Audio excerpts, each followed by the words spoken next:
Pubco Studios in Oklahoma City. This is a signing day 2015 update. I'm Jenny Carlson. Ryan Aber joins us on the phone to talk about the Sooners and their signing class. Ryan, as we talk a little bit before 9 o'clock this morning, Sooners have a good chunk of their class in, and they just got their first flip of the day, that being Prentice McKinney, a safety from Oak Cliff in Dallas. He had been committed to North Carolina, but he's coming to the Sooners.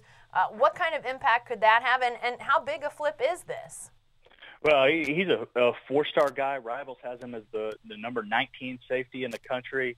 It's no surprise that he flipped. I think a lot of people thought that he would commit to OU on signing day or sign with OU on signing day, but that's a big get for them in the secondary because this is a very strong safety group that they brought in. They struggled at that position last year, but with guys like Will Sunderland, Khalil Houghton, and now Prentice McKinney, that's a pretty good base to build on for the future. Well, they don't have all these guys in, and they've also got some guys that are yet to be decided or announced who they're picking. The Sooners have finished strong the last few years. Does this just kind of continue that momentum, and how strong could they finish? I mean, if a guy like Josh Weraboko-Alali commits to the Sooners.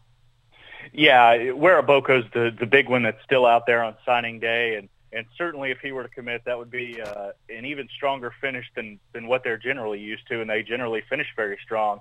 You know, there's been a talk over the last couple weeks about how disappointing this recruiting class was because of a lot of the guys that they were targeting that decided to go elsewhere. But ever since then, the momentum has all been on OU side. It's even with the exception of having a big five-star guy like they had Joe Mixon last year. It's even more momentum than they had last year coming off the Sugar Bowl win.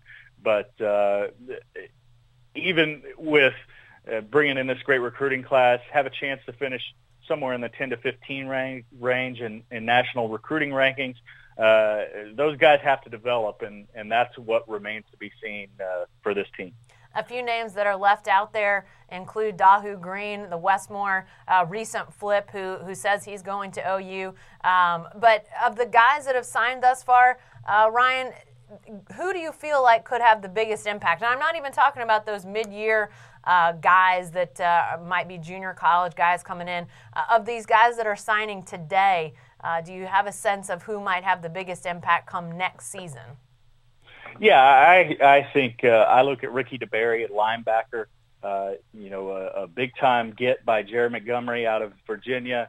He's a guy who has a chance to come in and find playing time immediately. They're very thin at linebacker, you know, especially on the inside. They've got Jordan Evans, they've got Dominique Alexander, Eric Stryker, and likely Frank Shannon back.